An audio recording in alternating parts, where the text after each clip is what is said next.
Hello all, welcome to toppers world. നമ്മൾ ഇന്ന് നോക്കുന്നത് 5ാം ക്ലാസ്സിൻ്റെ കേരള പാഠാവലി ഓണപരീക്ഷാ ചോദ്യപേപ്പറും ഉത്തരങ്ങളുമാണ്.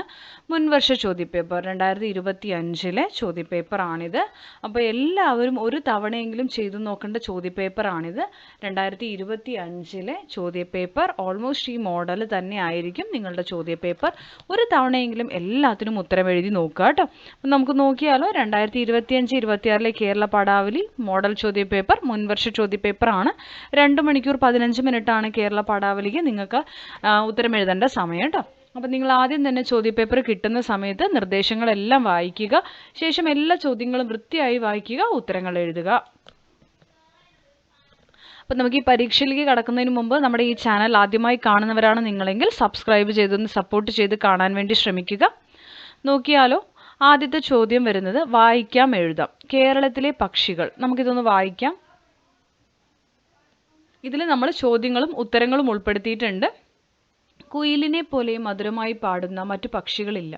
എങ്കിലും പല പക്ഷികളുടെയും ശബ്ദം കേൾക്കാൻ സുഖമാണ്. പുലരുന്നതിനു മുമ്പേ അനേകം പക്ഷികളുടെ ശബ്ദം ഇടകലർന്നു കേൾക്കാം. വെളുപ്പാൻ കാലത്ത് ഉണർന്നു ശ്രദ്ധിക്കുന്നവർക്ക് എത്രയോ ആനന്ദത്തിനു വകയുള്ള സംഗീതമാണത്. പൂവൻ കോഴിയുടെ കൂവൽ മുന്നിട്ടു നിൽക്കും. ഉറക്കമുണർന്നു കൊള്ളാൻ പ്രകൃതി കാഹളം മുഴക്കുന്നത് പോലെയാണത്. അതിനോടൊത്ത് അനേകം കാക്കകളുടെ ക്രാ ക്രാ എന്ന വിളിയും മുഴങ്ങും. ചെമ്പോത്ത് ഉപ്പൻ ഉക്കു ഉക്കു എന്ന ശുഭശബ്ദം പുറപ്പെടുവിക്കും. പുലർക്കാലത്ത് കൂജനം ചെയ്യുന്ന പക്ഷികളിൽ ഏറ്റവും പ്രധാനപ്പെട്ടതാണ് മണ്ണാത്തിപ്പുള്ള്. ഇപ്പൊ ചോദ്യം 1, 2 തന്നിട്ടുണ്ട്. 1 1 കേട്ടോ. കുയിലിനെ പോലെ മധുരമായി പാടുന്ന മറ്റു പക്ഷികളില്ല. 2 ഉറക്കമുണർന്നു കൊള്ളാൻ പ്രകൃതി കാഹളം മുഴക്കുന്നത് പോലെയാണ് പൂവൻ കോഴിയുടെ കൂവൽ. ഈ പ്രസ്താവനകളിൽ ശരി ഏത്? ഓപ്ഷൻ എ ഒന്നാമത്തേത് മാത്രം ശരി, ഓപ്ഷൻ ബി രണ്ടാമത്തേത് മാത്രം ശരി, ഓപ്ഷൻ സി രണ്ടും തെറ്റ്, ഓപ്ഷൻ ഡി രണ്ടും ശരി. ഏതാണ് ഉത്തരം? ഉത്തരം രണ്ടും ശരിയാണ്. ഇനി ബി. ചില പക്ഷികളുടെയും അവയുടെ ശബ്ദങ്ങളും നൽകിയിരിക്കുന്നു. പക്ഷികൾ കാക്ക, പൂവൻകോഴി, ചെമ്പോത്ത്, കുയിൽ. അപ്പുറത്തെ ബോക്സ് ശബ്ദങ്ങളാണ് ഉക്കൂക്കു, ക്രാക്ര, കൊക്കരക്കോ, കൂക്കു. അപ്പോൾ കാക്ക എങ്ങനെയാണ് സൗണ്ട് ഉണ്ടാക്കാൻ നിങ്ങൾക്ക് അറിയാം അല്ലേ? കാക്കയാണ് ക്രാക്ര എന്ന് പറയുക. പിന്നെ ചെമ്പോത്തും കുയിലും ഉണ്ട്. അപ്പോൾ നമുക്ക് കുയിലാണ് കൂക്കു എന്ന് പറയാൻ നിങ്ങൾക്ക് അറിയാം. അപ്പോൾ കുയിലിൻ്റെ നമുക്ക് കിട്ടി. പിന്നെ കാക്കയുടെ നമുക്ക് അറിയാം. ഇനി നമുക്ക് പൂവൻ കോഴിയുടെ അറിയാം, കൊക്കരക്കോ, ചെമ്പോത്തിൻ്റെ ഉക്കൂക്കു. ഓക്കെ. അപ്പോൾ ഒന്ന് നമ്മൾ ബിയിലേക്ക് മാച്ച് ചെയ്യണം. 1 ബി 2 സി, 1 ബി 2 സി. ഏതാണ് ഉത്തരം? അപ്പോൾ ഓപ്ഷൻ ബി ആണ് ഉത്തരം കേട്ടോ. അടുത്തത് സി ആണ്. അതിൽ 2 സ്റ്റേറ്റ്മെൻറ്റ് നമുക്ക് തന്നിട്ടുണ്ട് വായിക്കാൻ. ആദ്യത്തെ പ്രസ്താവന ഉപ്പൻ്റെ മറ്റൊരു പേരാണ് ചെമ്പോത്ത്. രണ്ടാമത്തെ പ്രസ്താവന കാക്കയുടെ മറ്റൊരു പേരാണ് ഉപ്പൻ. ഇതിൽ ശരിയായ പ്രസ്താവന ഏത്? നമുക്കിത് കേൾക്കുമ്പോൾ തന്നെ നിങ്ങൾക്ക് അറിയുണ്ടാവും ഏതാണ് ശരി എന്നുള്ളത്. ഒന്നാമത്തേത് ശരി. ഡി ചോദ്യം. ഗദ്യഭാഗത്തെ സൂചന പ്രകാരം വെളുപ്പാൻ കാലത്തെ ആനന്ദം ലഭിക്കുന്നത് ആർക്കാണ്? ഉത്തരം പക്ഷികളുടെ സംഗീതം ശ്രദ്ധിക്കുന്നവർക്ക്. അടുത്ത ചോദ്യം രണ്ടാമത്തെ സംഭാഷണമാണ്. പുഴ ഒറ്റ രാത്രി കൊണ്ട് സുന്ദരിയാകുന്നു. മരങ്ങളിൽ നിലാവ് പെയ്തിറങ്ങിയതോടെ മഴയ്ക്ക് നിറക്കൂട്ടായി. കാട്ടിലെ മഴ എന്ന പാഠഭാഗത്തെ ഈ പ്രയോഗങ്ങൾ നിങ്ങൾ ശ്രദ്ധിച്ചിട്ടുണ്ടല്ലോ. കന്നിമഴയിൽ ജീവൻ വെച്ച പുഴയും നിലാവിൽ കുളിച്ച മരവും പരസ്പരം പലതും സംസാരിച്ചു. എന്തൊക്കെ വിശേഷങ്ങളാവും പങ്കുവച്ചത്? സംഭാഷണം തയ്യാറാക്കുക. അപ്പം നമുക്ക് പുഴയും അതുപോലെ തന്നെ മരവും തമ്മിലുള്ള സംഭാഷണം ഒന്ന് എഴുതി നോക്കാം. നിങ്ങൾക്ക് അറിയുന്ന പോലെ നിങ്ങൾ എഴുതുക. ഉത്തരം പുഴ. ഹായ് മരമേ, എന്തുണ്ട് വിശേഷം? കുറേ നാളുകൾക്ക് ശേഷമാണല്ലോ നമ്മളിങ്ങനെ സന്തോഷത്തോടെ സംസാരിക്കുന്നത്. മരം. അതേ പുഴേ, ഈ വേനൽക്കാലം കാരണം ഞാൻ ആകെ വാടി തളർന്നിരിക്കുകയായിരുന്നു. ഇപ്പോൾ ഈ നിലാവെളിച്ചത്തിൽ കുളിച്ചു നിൽക്കാൻ എന്ത് രസമാണെന്നോ. നിനക്കോ? പുഴ. എൻ്റെ അവസ്ഥയും കഷ്ടമായിരുന്നു. വെയിൽ കാരണം ഞാൻ വറ്റി വരളാൻ തുടങ്ങിയിരുന്നു. പക്ഷേ ഈ കന്നിമഴ പെയ്തതോടെ എനിക്ക് പുതിയ ജീവൻ കിട്ടിയതുപോലെ തോന്നി. ഇപ്പോൾ നോക്കൂ, ഞാൻ നിറഞ്ഞൊഴുകുകയാണ്. മരം. ശരിയാണ്, മഴ പെയ്തപ്പോൾ നിന്റെ ആ ഒഴുക്കിൻ്റെ ശബ്ദം കേൾക്കാൻ തന്നെ നല്ല ഭംഗിയായിരുന്നു. ഈ കാടിനാകെ ഇപ്പോൾ ഒരു പ്രത്യേക ഭംഗിയാണ്. പുഴ. അതെ, മഴ പെയ്തു കഴിഞ്ഞുള്ള ഈ സുഖമുള്ള തണുപ്പും നിന്റെ ഇലകളിൽ തട്ടി വരുന്ന ഈ കാറ്റും എന്നെ ഒരുപാട് സന്തോഷിപ്പിക്കുന്നു. മരം. നമുക്ക് ഈ പ്രകൃതി തന്ന വസന്തം പരമാവധി ആസ്വദിക്കാം. ഇനിയും ഇതുപോലെ ഒരുപാട് നല്ല രാത്രികൾ നമുക്ക് ഒരുമിച്ച് പങ്കിടാം. പുഴ. തീർച്ചയായും കൂട്ടുകാരാ, ഈ സന്തോഷം എന്നും നിലനിൽക്കട്ടെ. അടുത്തത് അതിൽ ബി ചോദ്യമാണ്. ആദ്യം ആരും ശ്രദ്ധിച്ചില്ല, മലമുഴക്കിയും മണ്ണട്ടകളും ഒഴിച്ച് ഈ വാക്യം അർത്ഥമാക്കുന്നത് എന്ത് എന്നാണ്. 4 ഓപ്ഷൻസ് ഉണ്ട്. ഓപ്ഷൻസ് വായിച്ചു നോക്കുക, ഉത്തരം ഏതാണെന്ന് കണ്ടുപിടിക്കുക. വായിച്ചു നോക്കിയോ? ഉത്തരം പറയട്ടെ. ഉത്തരം ഓപ്ഷൻ സി ആണ്. മലമുഴക്കിയും മണ്ണട്ടകളും ആദ്യം തന്നെ അറിഞ്ഞു. സി ചോദ്യം. സുഗന്ധം കുറഞ്ഞവയ്ക്ക് ആർഭാടം കൂടുതലാണ്. പ്രസ്താവനയ്ക്ക് അനുയോജ്യമായ ആശയം ഉൾക്കൊള്ളുന്ന വാക്യമേത്? ഏതാണ് ഉത്തരം? ഉത്തരം ഓപ്ഷൻ ബി. ഏതെങ്കിലും ഒരു ഗുണം എല്ലാവരിലും ഉണ്ട്. ഇനി അടുത്ത ചുവടെ കൊടുത്ത 3A 3B എന്നീ 2 ചോദ്യങ്ങളിൽ ഏതെങ്കിലും ഒന്നിന് മാത്രം ഉത്തരം എഴുതുക. നമ്മൾ മൂന്നാമത്തെ ചോദ്യത്തിന് A B എന്ന് പറഞ്ഞ 2 ഓപ്ഷൻ ചോദ്യങ്ങളുണ്ട്. ഞാൻ ഇതിൽ 2നും ഉത്തരം തന്നിട്ടുണ്ട് നിങ്ങൾക്ക്. 3A ആസ്വാദനക്കുറിപ്പാണ്. നമുക്ക് നോക്കാം. മറ്റുള്ളവർക്കായി അതാദ്യം ഒന്ന് വായിക്കാം കേട്ടോ. നക്ഷത്രങ്ങൾ ചിരിക്കുന്നു വാനിൽ, പൂത്തു നിൽക്കും ചെടിയും ചിരിക്കുന്നു, ദൂരെ ദൂരെ തിരകളാൽ നീളെ കടലും അങ്ങനെ നോക്കി ചിരിക്കുന്നു, തൊടിയിലെങ്ങും പറക്കുന്ന പൂമ്പാറ്റ അരികിലെത്തി പതിയെ ചിരിക്കുന്നു, ചുണ്ടിലെപ്പോഴും കരുതി വയ്ക്കുക മറ്റുള്ളവർക്കായി ഒരു നേർത്ത പുഞ്ചിരി. ദേവൂട്ടി. പ്രകൃതിയുടെ പുഞ്ചിരി നക്ഷത്രങ്ങളും പൂക്കളും കടലുമൊക്കെയാണ്. അവ നമ്മെ സന്തോഷിപ്പിക്കുന്നു. നമുക്കും മറ്റുള്ളവർക്ക് സന്തോഷം പകരാം. കവിതയ്ക്ക് ആസ്വാദനം തയ്യാറാക്കുക. അല്ലെങ്കിൽ എന്നുള്ളതുണ്ട്. നമുക്ക് ആദ്യം ആസ്വാദനം ഒന്ന് എഴുതാം. പ്രകൃതിയിലെ ഓരോ പ്രതിഭാസങ്ങളും മറ്റുള്ളവർക്ക് വേണ്ടിയാണ് ജീവിക്കുന്നത് എന്ന മഹത്തായ സന്ദേശമാണ് ഈ കവിത പങ്കുവയ്ക്കുന്നത്. വാനിൽ ചിരിക്കുന്ന നക്ഷത്രങ്ങളും പുഞ്ചിരിക്കുന്ന പൂക്കളും ചെടികളും ഇരമ്പുന്ന കടലുമെല്ലാം മനുഷ്യന് സന്തോഷവും ആനന്ദവും പകരുന്നു. പ്രകൃതിയുടെ ഈ നന്മ നാം മാതൃകയാക്കണം. സ്വന്തം സ്വാർത്ഥത വെടിഞ്ഞ് മറ്റുള്ളവരുടെ ചുണ്ടിൽ ഒരു പുഞ്ചിരി വിരിയിക്കാൻ നമുക്ക് സാധിക്കണം. മറ്റുള്ളവർക്കായി ജീവിക്കുന്നതിലാണ് യഥാർത്ഥ സന്തോഷമെന്ന് ലളിതമായ വരികളിലൂടെ കവി നമ്മെ ഓർമ്മിപ്പിക്കുന്നു. ലളിതമായ പദാവലിയും മനോഹരമായ ഭാവനയും ഈ കവിതയെ ഏറെ ആകർഷകമാക്കുന്നു. ഇനി 3B ആണ്. ഒരു ചോദ്യമാണ്. വർണ്ണന. ആകാശത്തിന്റെ കണ്ണീരു പോലെ തോരാ മഴ. മഴയുടെ കൈകൾ എത്തിത്തൊടുമ്പോൾ ദേഹമാകെ കുളിരാണ്. മഴ തോർന്ന് പിന്നെ മരം പെയ്യുമ്പോൾ പളുങ്കുമണികൾ ഇലത്തുമ്പുകളിൽ തിളങ്ങും. ഇത് മഴയെക്കുറിച്ചുള്ള വർണ്ണനയുടെ ഭാഗമാണ്. ഇതുപോലെ പുഴയെക്കുറിച്ച് വർണ്ണന തയ്യാറാക്കുക. പുഴയെക്കുറിച്ചുള്ള വർണ്ണന നോക്കാം. മലമുകളിൽ നിന്ന് പാൽ പുഞ്ചിരിയോടെ ഒഴുകിയിറങ്ങുന്ന പുഴ പ്രകൃതിയുടെ ജീവനാഡിയാണ്. കല്ലുകളിലും പാറയിടുക്കുകളിലും തട്ടിത്തടഞ്ഞ് കളകളാരവം മുഴക്കി അവൾ മുന്നോട്ടൊഴുകുന്നു. തെളിനീരിന്റെ അടിത്തട്ടിലെ മണൽത്തരികളും ചെറുമീനുകളും സൂര്യപ്രകാശത്തിൽ വെട്ടിത്തിളങ്ങുന്നത് കാണാൻ എന്തു ഭംഗിയാണ്. ഇരു കരകളിലുമുള്ള പച്ചപ്പിനെ തൊട്ടുരുമി തണുത്ത കാറ്റും സമ്മാനിച്ച് പുഴ ഒഴുകുമ്പോൾ മനസ്സിന് കുളിർമയേകുന്നു. സായം സന്ധ്യകളിൽ പുഴയുടെ ശാന്തമായ മാറിൽ പ്രതിഫലിക്കുന്ന സിന്ദൂരവർണ്ണം പ്രകൃതി ഒരുക്കിയ ഒരു അത്ഭുത ചിത്രം പോലെ മനോഹരമാണ്.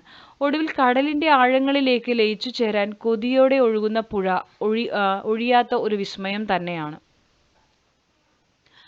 അടുത്തത് നമുക്ക് ചുവടെ കൊടുത്ത 4A 4B എന്നീ 2 ചോദ്യങ്ങളിൽ ഏതെങ്കിലും ഒന്നിന് മാത്രം ഉത്തരം എഴുതുകയാണ്. 4A അനുഭവക്കുറിപ്പ് എഴുതാനാണ്. അപ്പോൾ എന്താണ് ചോദ്യമെന്ന് നോക്കാം. കൂട്ടിലെ കിളി നഷ്ടപ്പെട്ട സ്വാതന്ത്ര്യത്തെ പറ്റി ഓർത്ത് കരഞ്ഞു. ഇരുമ്പഴികളിൽ ചിറകിട്ടടിച്ചു. കൊച്ചുപൂവിനാകട്ടെ സംസാരിക്കാൻ കഴിയാത്തതുകൊണ്ട് ആശ്വസിപ്പിച്ച് ഒരു വാക്കു പറയാൻ പറ്റിയതുമില്ല. ഡെയ്സി ചെടി എന്ന പാഠത്തിലെ വാനമ്പാടിയുടെയും കൊച്ചുപൂവിൻ്റെയും അനുഭവങ്ങൾ നിങ്ങൾക്ക് ഓർമ്മയുണ്ടല്ലോ. വളർത്തുമൃഗങ്ങളോ വളർത്തുപക്ഷികളോ പ്രിയപ്പെട്ട ചെടികളോ നിങ്ങൾക്കുമുണ്ടാകും.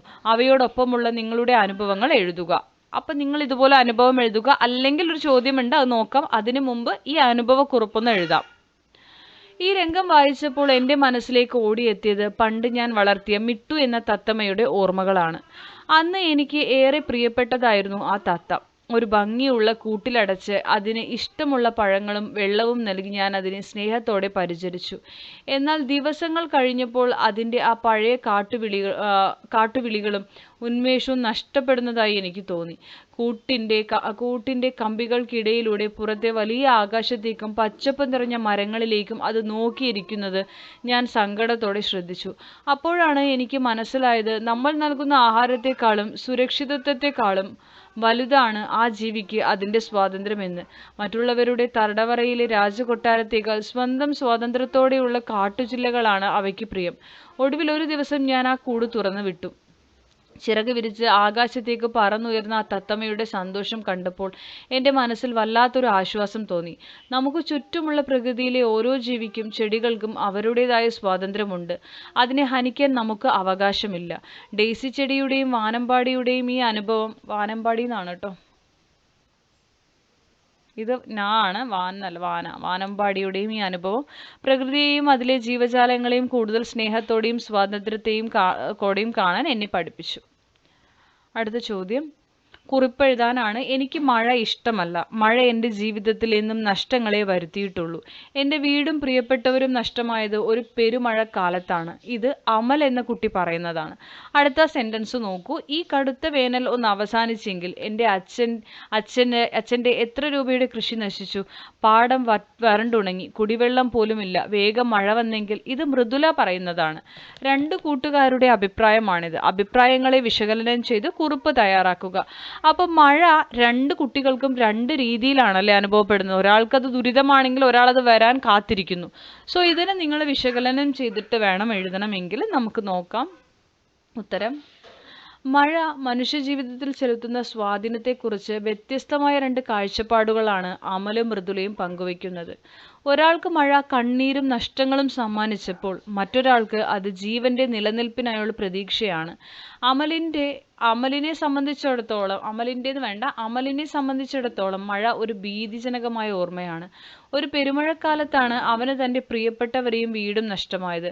പ്രകൃതിക്ഷോഭങ്ങളും പ്രളയങ്ങളും മനുഷ്യജീവിതത്തെ എത്രത്തോളം തകർത്തെറിയുമെന്ന് അമലിൻ്റെ വാക്കുകൾ വ്യക്തമാക്കുന്നു.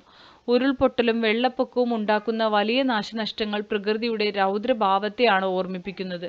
അതേസമയം മൃദുലയ്ക്ക് മഴ ജീവിതത്തിൻ്റെ ജീവശ്വാസമാണ്.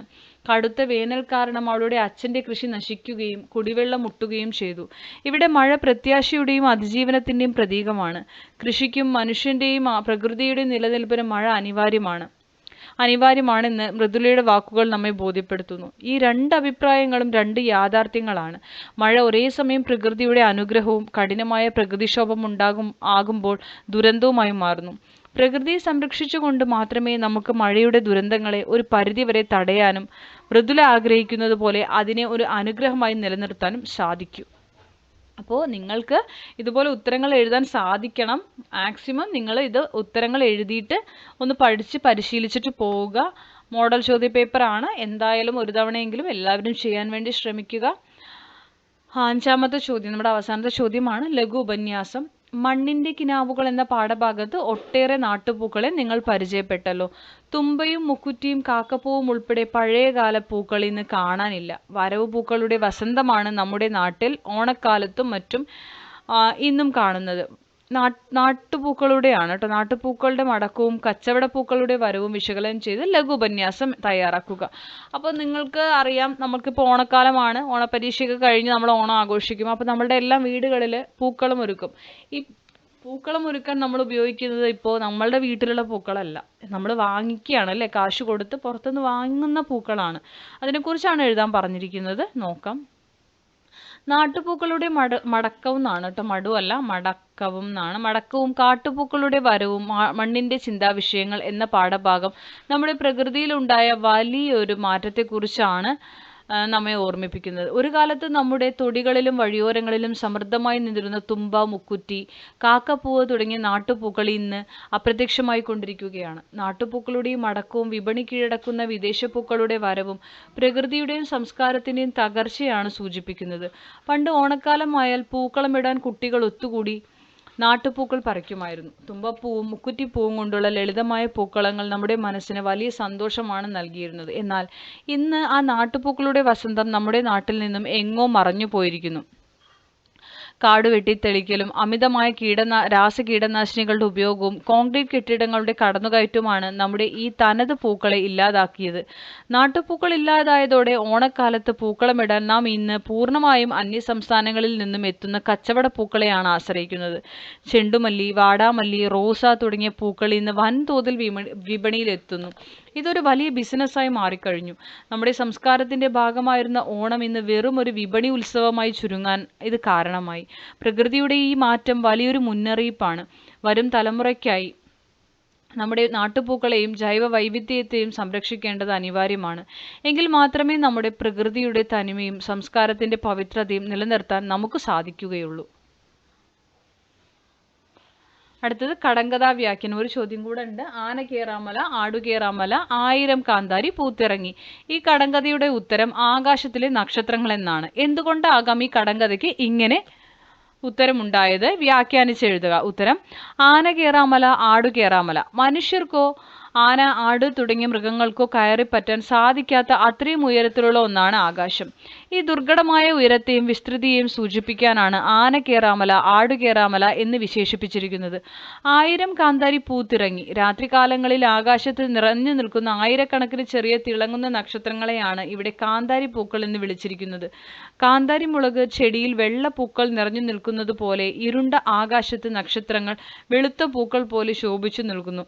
ചുരുക്കത്തിൽ ആർക്കും എത്തിപ്പിടിക്കാൻ കഴിയാത്ത ആകാശവും അതിൽ വിരിഞ്ഞു നിൽക്കുന്ന നക്ഷത്രക്കൂട്ടങ്ങളുമാണ് ഈ കടങ്കഥയുടെ അർത്ഥം.